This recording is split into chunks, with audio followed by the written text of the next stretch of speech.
Welcome to the Savvy Leader Podcast, the place for growth, learning, and inspiration for leaders just like you.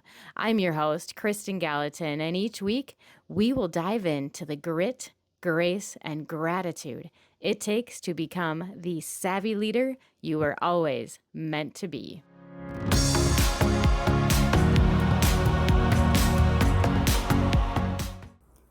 Merry Christmas and welcome to the Savvy Leader Podcast. I'm Kristin, I'm your host, and this week I have a quiet Christmas reflection for you as we close out our Honor the Journey series. This is our final episode in this series before we shift back into regular weekly programming with interviews and insights, which you can look forward to every Wednesday morning at 7 a.m. for your morning drive starting next week.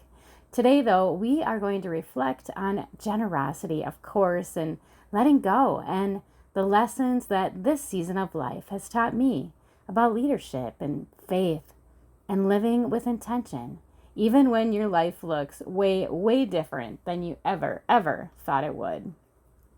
Christmas feels so different this year, and I suppose it could for you too, depending on what season of life you might be in as well. When I look back to 20 years ago, our Christmases, they were full. They were busy, and they were just jam-packed with joy. I loved creating magic for our kids with decorations and cookies, parades, and all of the things that make Christmas what it is in our hearts. Giving back was a big part of it too for us as a family. We would volunteer at food kitchens, sorting donations at the local church, but my favorite was when we were able to shop for families that were in need each Christmas season. They would give us their Christmas shopping lists, and I would go out and I would fill up those lists and my baskets and brighten their holiday seasons. It was just the best. I loved that so much. When I look back at just 10 years ago, we were newly self-employed and money was tight, no doubt, tighter than I care to admit, I'm sure, but generosity, it still really mattered very, very deeply to us. That was when I discovered one of my favorite books too. It was The 29 Gifts. Maybe you've heard of it. This book inspired me to start a new tradition between Thanksgiving and Christmas, where I would give one very intentional gift each day between those two holidays. Sometimes it was money, sometimes a cup of coffee, sometimes an actual gift, but other times it was a phone call, a compliment, or maybe just showing up and supporting someone that I cared about. And this year is so much quieter, simpler, very different, and I'm totally okay with that. I know that moving forward, we will be making new traditions, and we'll have more things to look forward to as this world around me continues to evolve. And I can tell you what, if you're wondering what happens when you decide to let everything go, I can assure you nothing bad. Nothing bad is going to happen, and you may even wish you'd done it a lot sooner. Growing up, you guys, we didn't have much, that's for sure. So there wasn't much to give away. But when I think about the holiday season, my heart always goes back to those years when I was a kid.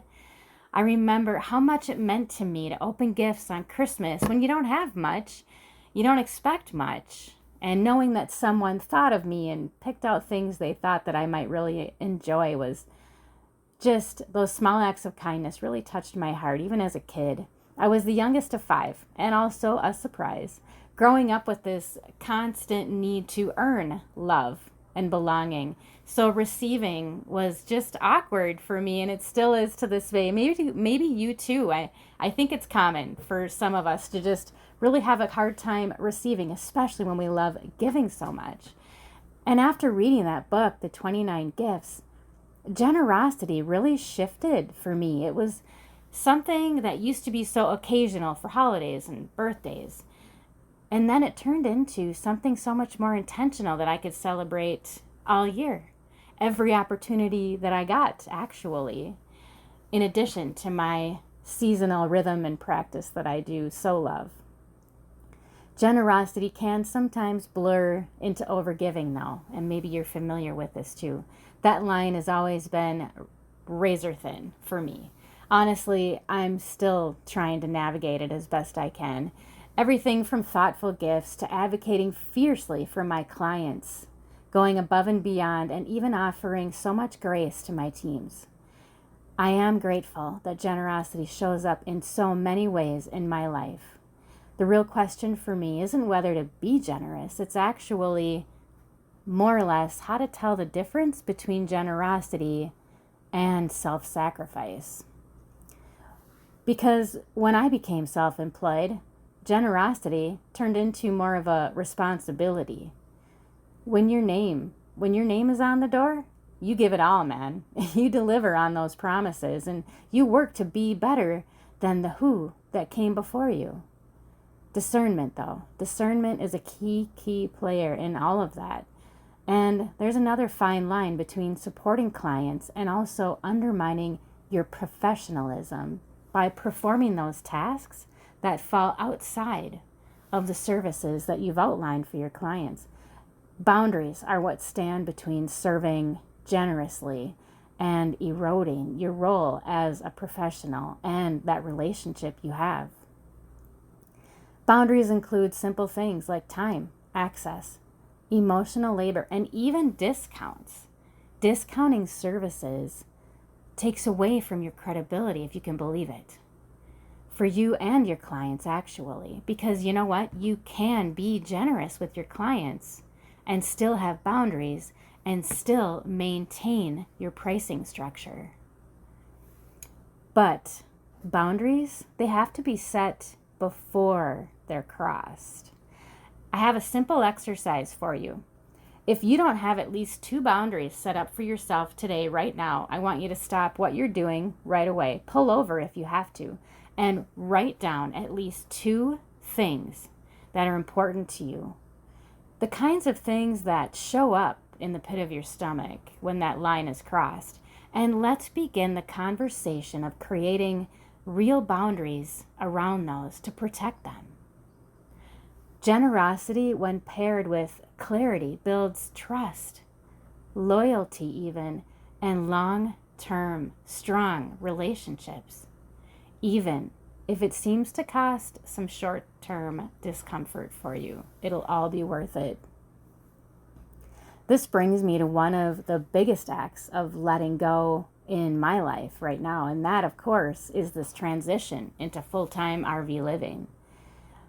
RV life met us halfway, you guys. It allowed us to shrink our life, simplify our day-to-day, and insert some adventure and some fun. We were both so ready for a change of scenery, I can't even tell you. After all those years of medical appointments, recovery, constant logistics, and the grind, the daily grind, we were so grateful to have this opportunity and glad that everything worked out, but it came at a cost. We let go of a home that represented success for us and stability for our families, and a season of hosting, gathering, and community. I don't miss the house. Surprisingly, I don't miss the home that we had built as a family. What I do miss is the community, all of it. The fundraisers we hosted, the barbecues, the events, concerts, all the holidays, every single last bit of it. Those are the things that I miss. But letting all of that go wasn't really a loss for us. It was actually more like renewed stewardship. And it reminded me how little we actually needed in material things and how much of what does matter to us will never belong to us. Those mountain views with the winding rivers, shared laughter, quiet mornings, and sunrises across a peaceful prairie. Those are the things that matter. The experiences and the relationships, those are the things you can never buy. Letting go also reminds us that if you release what feels essential and nothing bad happens, like I said, you'll probably really wish you had done it sooner. I challenge you on that one for sure.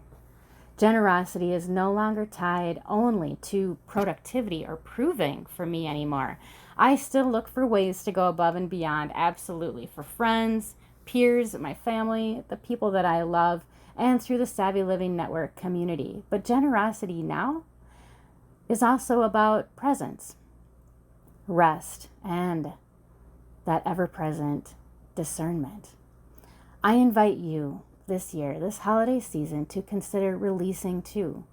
Release some of the guilt you've been carrying or obligations. How about some of those things that you're over-functioning in?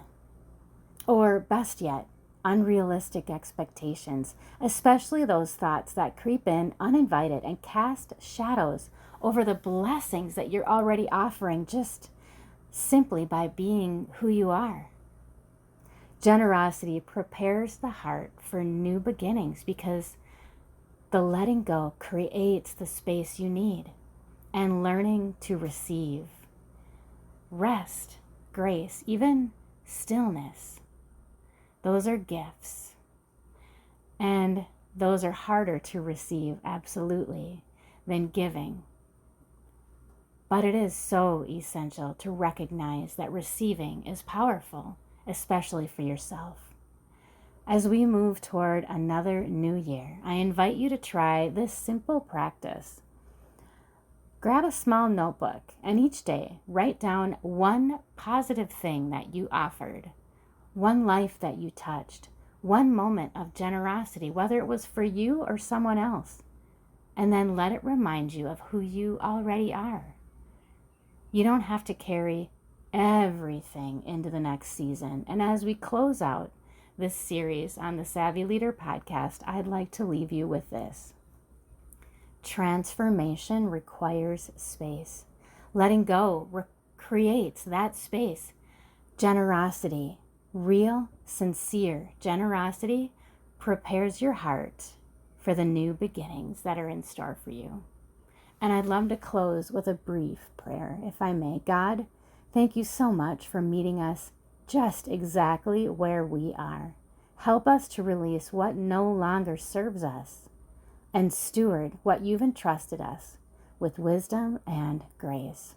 Ground us in truth, peace, and purpose as we step into what's next on our path. Amen to that, and thank you so much for walking this journey with me. If this episode resonated with you, I really hope that you'll share it with someone who might need it. Merry Christmas. And I'll see you again next Wednesday at 7 a.m. Until then, stay warm, travel safe, and be well.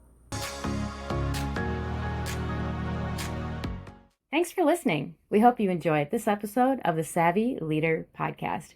Be sure to check the description below for any links or resources we mentioned today. And for even more inspiration and tools to help you on your own leadership journey, come on over and join the conversation in the Savvy Leaders Lounge. That's savvyleaderslounge.com. And we'll see you next time.